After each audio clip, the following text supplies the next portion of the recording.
फिर मैम हम सबको फॉलो क्यों नहीं कर सकते?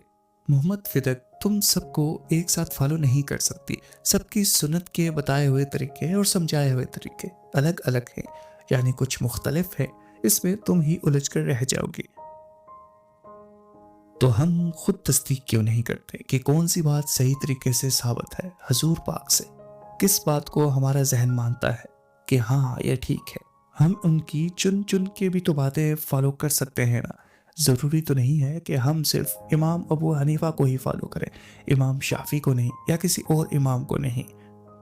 मोहम्मद फिदक, क्या आप एक अलग से अपना फिरका बनाना चाहती हैं? मैं क्यों अपना फिरका बनाऊंगी? फिदक को जैसे उनकी बात पर तहज्जुब हुआ।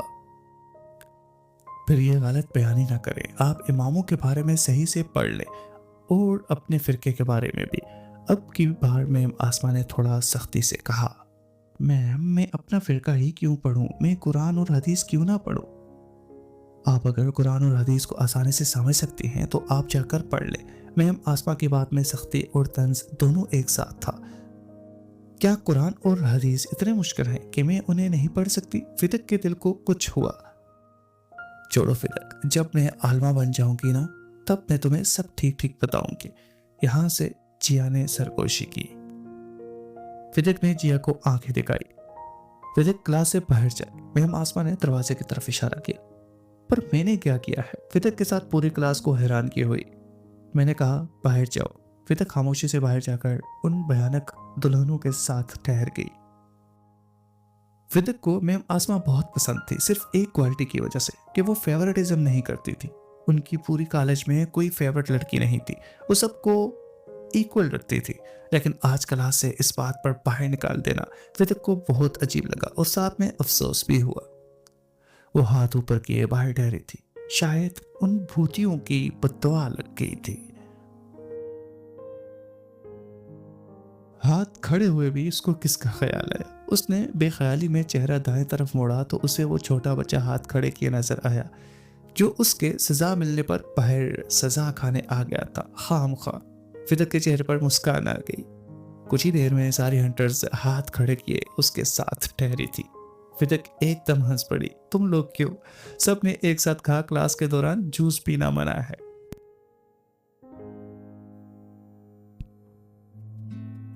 हाजी बाबा हमेशा की तरह अपने बागीचे में पौधों को पानी देने और पौधों के साथ गुफ्तगू करने में मसरूफ थे। कभी इनके मुरझाए हुए पत्तों को छूकर अफसोस करते। किस चीज से उदास हो बरखुदा? पानी तो हम तुम्हें रोज देते हैं, फिर क्यों ऐसे मुरझाए मुरझाए रहते हो? तो कभी खिलते फूलों को देखकर मुस्कुरा देते, बड़े प्यारे लग रहे हो, यूं ही खिलते रहा करो। मेरे बागीचे की खूबसूरती की असल वजह तुम ही तो हो। कभी किसी पौधे से गुजरते हुए उन्हें कांटा लग जाता तो उससे प्यार से डांट देते। गुजरने वालों के लिए अगर आसानी पैदा नहीं कर सकते वल खुदा, तो इनको ऐसे तकलीफ भी नहीं दी जाती। ये कोई पसंदीदा अमल नहीं है जो तुम करते हो हमारे साथ हमेशा। वो यूं ही अपने बागीचे के पौधों के साथ मसरूफ थे। उनकी अचानक नजर और ध्यान दोनों हवेली के मेन गेट की तरफ गई।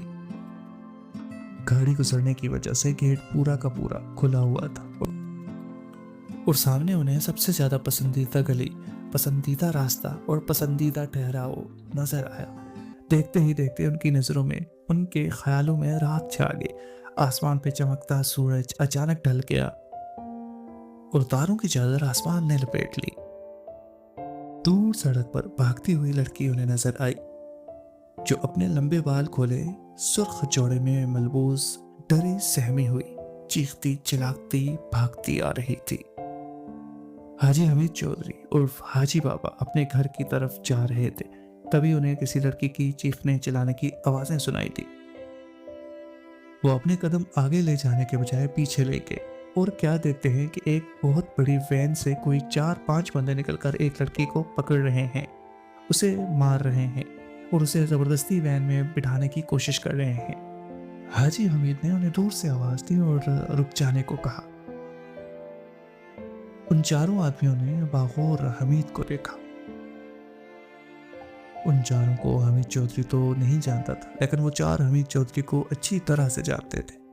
वो एहतराम की वजह से थोड़ा पीछे हुए और उनके कहने की वजह से उन्होंने लड़की को भी छोड़ दिया। लड़की ने जब ये सब देखा तो वो हामती कांपती लड़खड़ाती हुई चौधरी हमीद के पीछे छिप गई। मुझे इनसे बचा ले, ये मुझे मार देंगे, लड़की ने इल्तिजा की। कौन हो तुम लोग और ये क्या कर रहे हो तुम इस लड़की के साथ? हाजी हमीद ने गुस्से से उन चारों को देखा। चौधरी साहब, ये लड़की हमारी मलकियत है, ये कोठे वाली है, हमने बड़ी रकम लेकर इसे खरीदा है, लेकिन आए दिन ये कोठे से भाग जाती है। हम कोई जोर जबरदस्ती नहीं कर रहे, बल्कि ये हमें मजबूर कर रही है। आप खुद इसे समझें कि इसकी असल जगह वो है, हम उसके असल मालिक हैं। ये हमारे साथ चले और हमारा धंधा खराब ना करे। इन चारों में से एक आदमी ने एक सांस में चौधरी हमीद को सारी कहानी सुनाई। क्या ये लोग सच कह रहे हैं? हाजी हमीद ने आंखें तिरछी करके लड़की को देखा। हाँ, ये सच कह रहे हैं, लेकिन मैं वहां नहीं रहना चाहती। आप मुझे बेशक इनके हवाले कर दें, लेकिन मैं फिर भाग आऊंगी और एक दिन तो मैं भाग ही जाऊंगी। लड़की की हाजी हमीद से उम्मीद टूटी और वो पीछे से निकलकर सामने आ ठहरी।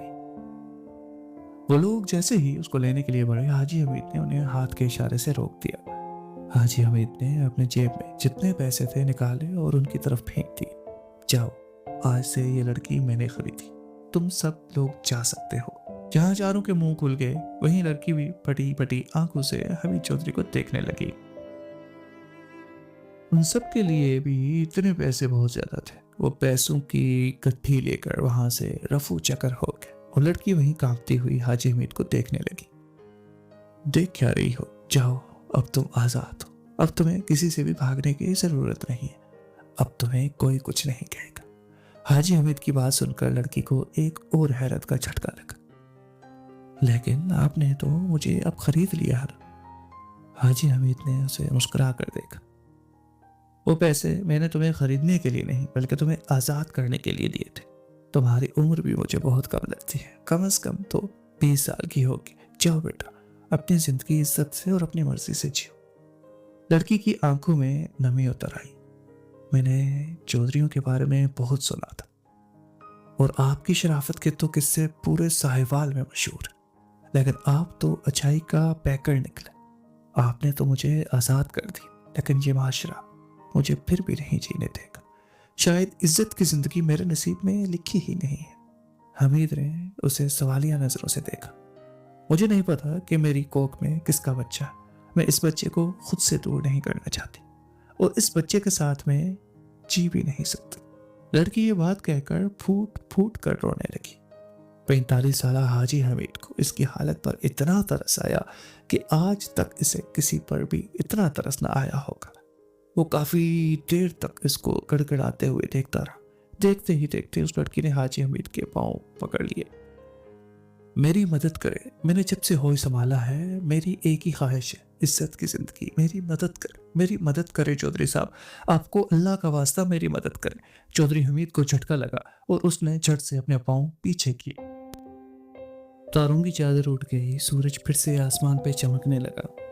गेट का दरवाजा बंद होने लगा और बूढ़े चौधरी हमीद ने अपने पांव की तरफ देखा और फिर न जाने किसी ख्याल में सर उठाकर आसमान की तरफ।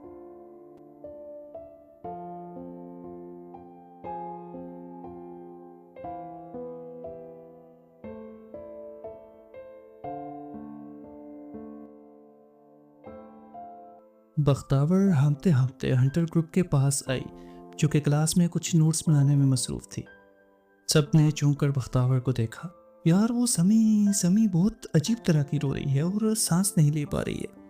कुछ देर में सारा ग्रुप रोती हुई समी, जो कि उनके क्लास फेलो थी, के पास बैठी थी। समी बेहोश हो चुकी थी और उसके चेहरे पर पानी के छींटे डाले जा रहे थे।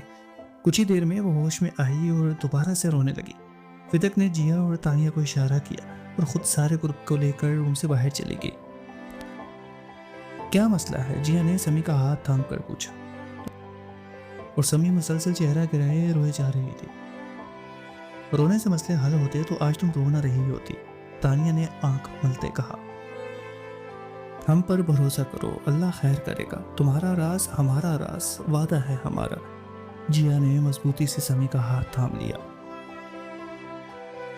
वो मुझे ब्लैकमेल कर रहा है, पहले मुझे अपने प्यार में फंसाया, फिर डेट पे बुलाया, 7 तस्वीरें ली और अब वो मुझे ब्लैकमेल कर रहा है। समी पूरी तरह सर झुकाए कह रही थी। जिया ने आंखें बंद कर ली। फिर वही बकवास स्टोरी। तानिया ने दांत पीस कर कहा, अकल इस्तेमाल करने के लिए होती है मिस समी।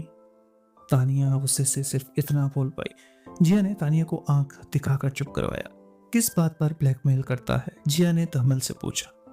He wants to spend the night with me and my friends. वो मुझे सख्त टॉर्चर कर रहा है। समी से मजीद कुछ न कहा गया। वो फिर रोने लगी। वहीं तानिया ने अपने शूज से दीवार को किक दे मारी।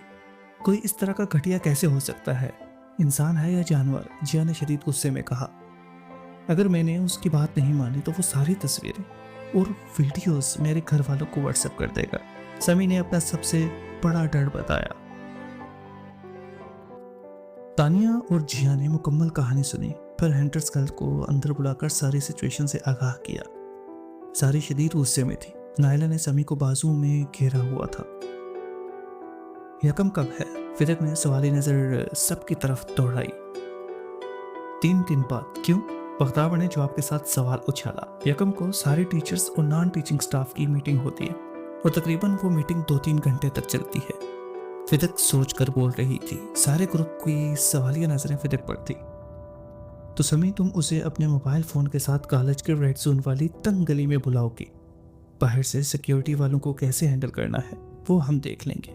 बस उसे कहो वो दीवार फलांग कर आ जाए। सारी हंटर्स गर्ल सदमे से खड़ी हो गई और सारी एक साथ नफी में सर हिलाने लगी। लगता है तुम्हें समी की हालत देखकर शदीद सदमा लगा है। रानी को जैसे पसीना आ रहा था। फिदक, लड़के कॉलेज के अंदर, वो भी गर्ल्स कॉलेज की, सिक्योरिटी को ट्रैप करना तुम्हें सब मजाक लगता है या ड्रामा? जिया ने हैरत से फिदक से कहा। कॉलेज से बाहर फेंक देंगे और जो बदनामी होगी वो अलग। अब के नायला बोली। और करो अंधी मोहब्बतें और सुनो सब लंगड़े आइडियाज। तानिया का गुस्सा कम होने को नहीं आ रहा था। फिदक ने नफरत भरी निगाह तानिया पर डाली और वहीं दूसरी तरफ समी मजीद शर्मिंदा हुई। हम उसे बुलाएंगे, उसका मोबाइल तोड़ेंगे और उसे भी। फिदक अपनी बात से नहीं हटी। वाह, तुम्हें लगता है उसने पिक्चर और वीडियोस कहीं और सेव नहीं की होंगी?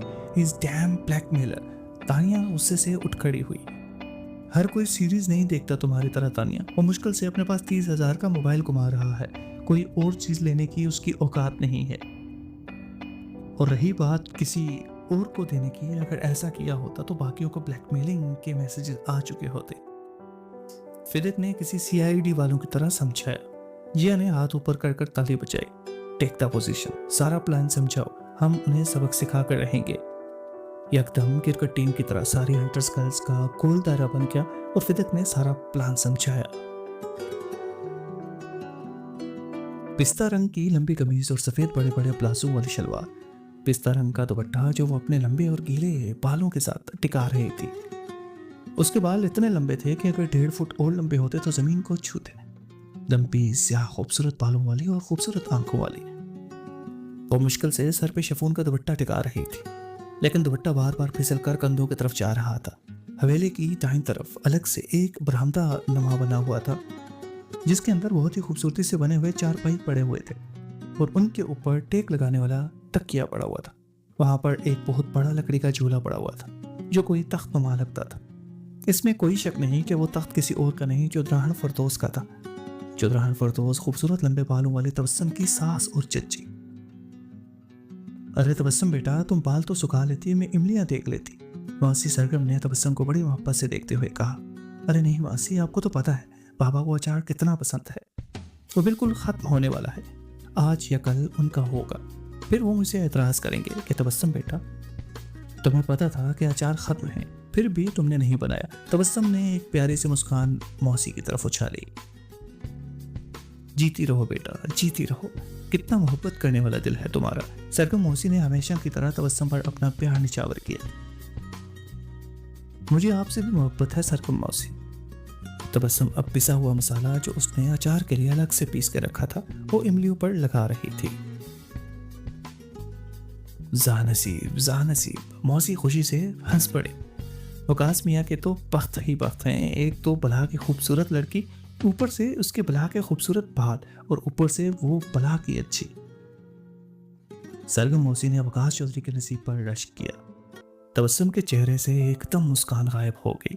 तबस्सुम का दुपट्टा सर से फिसल चुका था और बालों को धूप लग रही थी। क्या हुआ बेटा, कुछ गलत कह दिया? सरगम मौसी परेशान हुई। नहीं मौसी, आपने गलत नहीं कहा, पर यकीन नहीं होता कि मैं किसी के लिए खुशबख्त भी हो सकती हूँ। मौसी, इस दुनिया में मुझे सिर्फ एक ही इंसान मोहब्बत करता है और वो है मेरे बाबा। सारी दुनिया को मैं खुशबख्त लगती हूँ, सारी दुनिया को वकास भी खुशबख्त लगते हैं और मैं भी खुद को खुशबख्त समझती हूँ, लेकिन वो खुद को खुशबख्त नहीं समझते। मैं उनकी पसंद से उनके नसीब में नहीं हूँ मौसी, बल्कि उन पे मुसल्लत की गई हूँ। मौसी, सरगम ने ढेरों अफसोस अपनी आंखों में लिया। मौसी, आज तक किसी मर्द ने मेरे ये बाल नहीं देखे सिवाय मेरे शोहर वकास चौधरी के, लेकिन जिसे मैंने ये बाल दिखाए अफसोस समझो या क्या समझो, उन्होंने कभी मेरे बाल देखे ही नहीं। मुझे तो वो दिन भी याद नहीं है जब कभी उन्होंने मुझे आंख भर के देखा हो। बस मेरी कोताहियों और गलतियों पर मेरे बाल पकड़ जरूर लेते हैं। चलो, इससे भी दिल को तसल्ली है, कम से कम उन्हें मेरे खूबसूरत बालों की नज़ाकत का तो पता है। तबस्सुम के चेहरे पर एक दर्द भरी मुस्कुराहट थी और वो मुस्कुराहट उसके चेहरे पर हमेशा रहती थी। आंखों में नमी लाना तो इसने कब की बंद कर दी थी, या फिर नमी खत्म हो गई थी। मौसी, सरगम ने जल्दी से मौजू बदला और तबस्सुम के साथ इमलियों का मसाला लगाने लगी।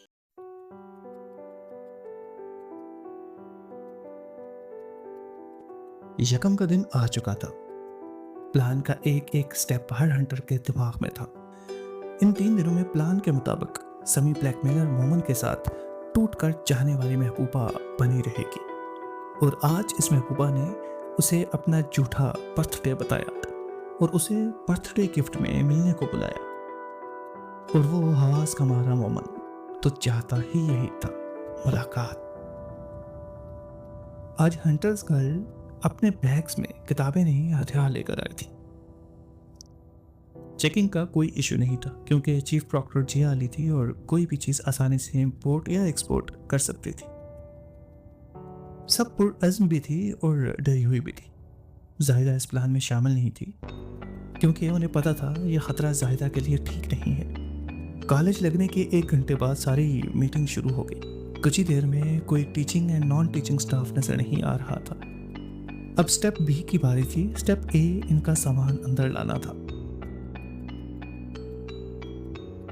और स्टेप बी में सिक्योरिटी को कौन करना था। सारी हंटर्स गर्ल्स कॉलेज के गेट के दीवार के साथ ठहर गई और गेट के साथ चीफ प्रॉक्टर जिया अली ने सारा रास्ता साफ कर दिया।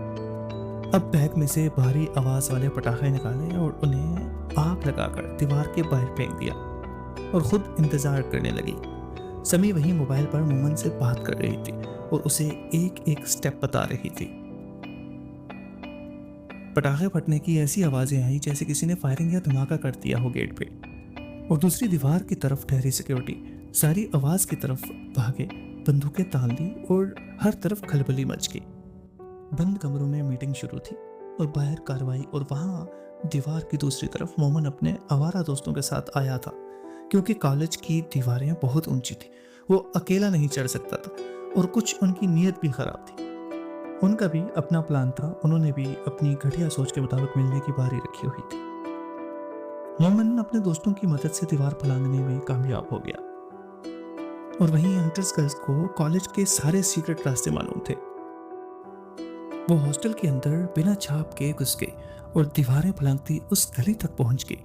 अब प्लान का स्टेप डी शुरू होने वाला था क्योंकि स्टेप सी गली तक पहुंचना था और ब्लैकमेलर्स को पहुंचाना था। स्टेप डी के अकॉर्डिंग सबसे आगे समी को जाकर मोमन को ट्रैप करना था। मोमन को जैसे उस गली में किसी की मौजूदगी का एहसास हुआ, वो शैतानी मुस्कुराहट के साथ गली में आगे बढ़ने लगा। रुको रुको रुको, हमने क्या डिसाइड किया था? समी ने मीठी आवाज में उसे पुकारा। ओके बेबी, तुम भी ना बड़ी नॉटी हो गई। मोमन ने जेब से एक पट्टी निकाली और अपनी आंखों पे बांध ली और आहिस्ता आहिस्ता आगे बढ़ने लगा। ऐसी कौन सी ड्रेस तुमने पहनी हुई है जो इतना ललचा रही हो? मोमन बड़ी बेताबी से पूछ रहा था। समी जल्दी से भाग कर गई और उसकी आंखों की पट्टी मजीद मजबूत कर ली, साथ में इसके हाथ कांप रहे थे। ओह बेबी, नहीं दिख रहा मुझे, मैं तुम्हारा सरप्राइज खराब नहीं करूंगा। अब ठीक है सब, समी ने थोड़ा जोर से कहा। ये हंटर्स के लिए साइन था बुलाने का। बेबी इतना जोर से मत बोलो। मोमन बंदी आंखों के साथ 2 कदम आगे बढ़ा। फिदक और तानिया बगैर किसी छाप के मोमन के पीछे ठहर गई और तेजी से समी, फिदक और तानिया ने उसे नीचे गिराया। उसके दोनों हाथों को पीछे से बांधा और समी ने हाथ में पकड़ा रुमाल उसके मुंह पे ठोस दिया। स्लैप हिम, तानिया ने समी को देखकर कहा और समी ने थप्पड़ों की बरसात कर दी और थप्पड़ों की वजह से मोमन का सर चकरा गया। सारे हंटर्स आ गए। तानिया दूर ठहर गई और वहीं से फुटबॉल को किक लगाई और बॉल स्पीड से आती ही उसके चेहरे पर लगी, जिससे वो नीचे गिर गया। हंटर्स को जितना गुस्सा था उस पर, उन्होंने उसे उतना मारा। उन्होंने अपने बैग से हॉकी स्टिक निकाली और मोमन को बुरी तरह मारा। जब जंगली बिल्लियों के पसीने निकल आए तो उन्होंने बस कर दी और मोमन ऊंधे मुंह जमीन पे घिरा पड़ा था। फिदक नीचे बैठी और रुमाल ब्लैकमेलर के मुंह से निकाला। मजा आया या और मजा दिलवाएं तुम्हें? मैंने तुम सबका क्या बिगाड़ा है? मोमन ने मुश्किल से आवाज निकाली। तुम सबसे पहले यहां से जाना तो नाम बदल लेना अपना, तुम पे अच्छा नहीं लगता, जिया ने कमर पे हाथ रखकर कहा। जिया ने मोबाइल उसकी जेब से निकाला और फिदक को दे दिया। मोमन पागलों की तरह हंसने लगा। मैं तुम लोगों को हरगिज़ पासवर्ड नहीं बताऊंगा, देखता हूं सब कैसे खत्म करती हो।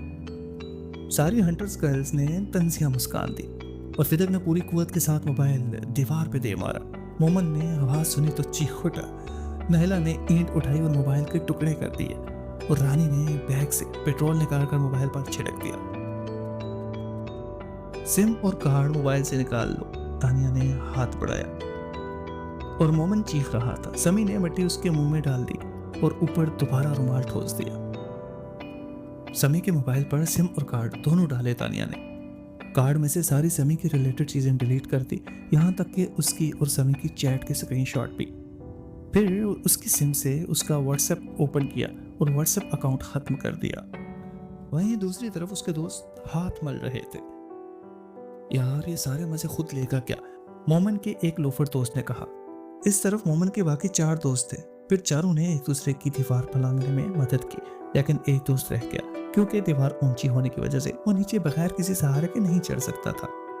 और यहाँ हंटर्स ने समी का मसला हल कर दिया था और मोमन की कुछ हड्डियां तोड़ दी थी। वहीं उन्हें महसूस हुआ कि दूसरी तरफ कोई आ रहा है। उनका स्टेप तैयार था। वो सारी पीछे हुई, वहीं ठहरी रही और गैस खत्म होने का इंतजार किया। जैसे ही गैस खत्म हुई, सबने उन पर हमला कर दिया। उनके भी मोबाइल्स निकाल कर तोड़ दिए और पेट्रोल लगाकर उन्हें भी जला दिया। मीटिंग अवर होने वाली थी। नायला चीख कर सबको वापस जाने का कह रही थी। जैसे ही सब भागे, पीछे से मोमन के घटिया दोस्तों ने उन्हें गंदी गालियां दी। फिदक के पांव वहीं ठहर गए।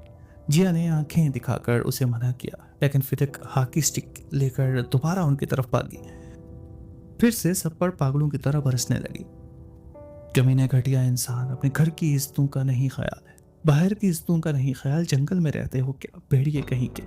फिदक मार भी रही थी और बोल भी रही थी। सारी हंटर्स चीख कर फिदक को पुकारने लगी। पूरी गली में फिदक का नाम गूंज उठा और यहाँ उन्होंने सबसे बड़ी गलती कर दी थी, फिदक का नाम लेकर। वो ब्लैकमेलर्स शाम को कहीं कुछ ठीक हुए और लड़खड़ाते भटकते दीवार से दूसरी तरफ गिरे, जहाँ उनका वो लोफर दोस्त नहीं ठहरा था। अलबत्ता मोमन को पकड़कर अस्पताल ले गए और हंटर्स गर्ल्स का मिशन सक्सेसफुल हो गया था। अब वो कभी समी को तंग नहीं कर सकता था, क्योंकि अब उसका सारा डेटा हंटर्स के पास था और वो ये बात अच्छी तरह जानता था। अब समी भी हंटर ग्रुप का हिस्सा थी।